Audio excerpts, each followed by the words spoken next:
Крушата е символът, който ни свързва от старото име чак до днешното Крушето и ни напомня за корените на нашето родно място. Произхода и историята на селото е тясно свързана с Крушата. Поради този факт за втора година организираме този празник и вярваме, че през следващите години ще продължим да пазим и съхраняваме тази традиция.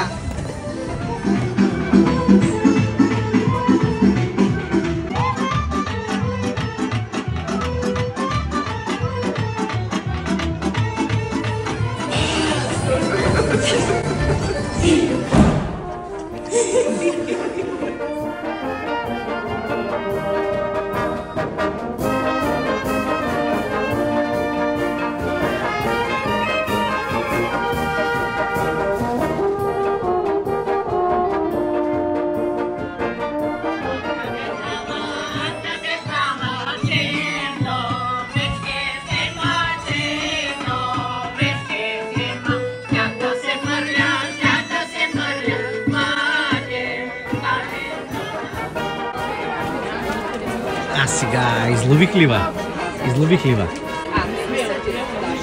Десертите, които опитахме от Круша, са разкошни.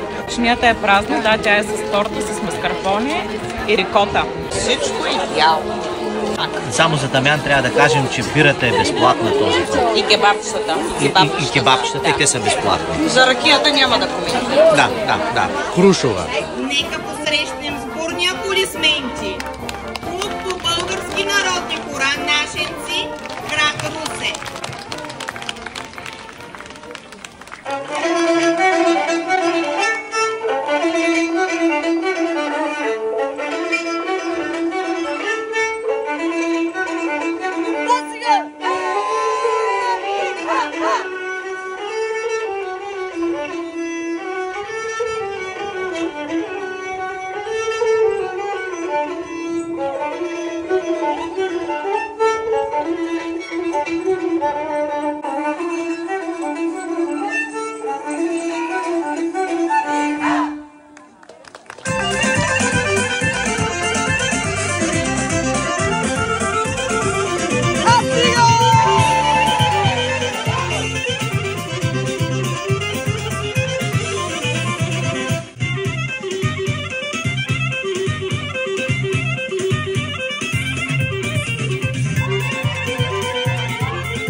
Изказваме сърдечни благодарности на клуб Нашенци, град Русе. Моля за вашите аплодисменти. Бяхте прекрасни. Благодарим ви от сърце.